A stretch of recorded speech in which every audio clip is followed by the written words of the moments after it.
個心跳比較快啲啊，個人嗰個恢復未係最佳嘅狀態。啱啱先做完吸10日氣到咯，而，10家日吸氣，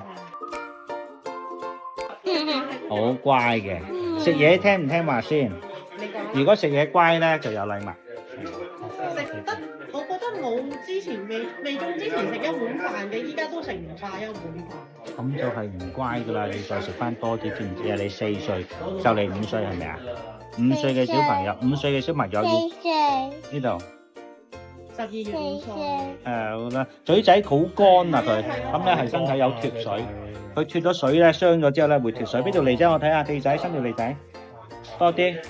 嗱，佢呢個咧有內熱啊，有內熱未清啊，呢個紅點咪代表未清，如果清咗咧就唔同嘅。同埋咧嗰啲咳，佢又冇痰嘅，鼻水就佢又唔，我唔知佢本身都會有少少鼻水。我幫你睇睇個鼻仔，高，鼻塞都有喎，同埋佢呢度有個鼻甲有啲腫喎，呢邊左邊比較唞唔到氣，左邊濕濕地。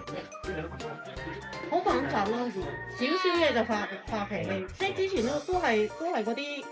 都係唔係好乖嗰啲人嚟嘅，但係一種完之後咧，好敏感。佢冇敏感咧，最主要咧就係嗰啲西藥嘅藥性，令到個人情緒都比較暴躁嚇。呢個咧就係同佢嗰個食嘅藥嘅產生嘅副作用有關嘅。咁所以咧，當個西藥停咗之後咧，佢就會改善㗎啦。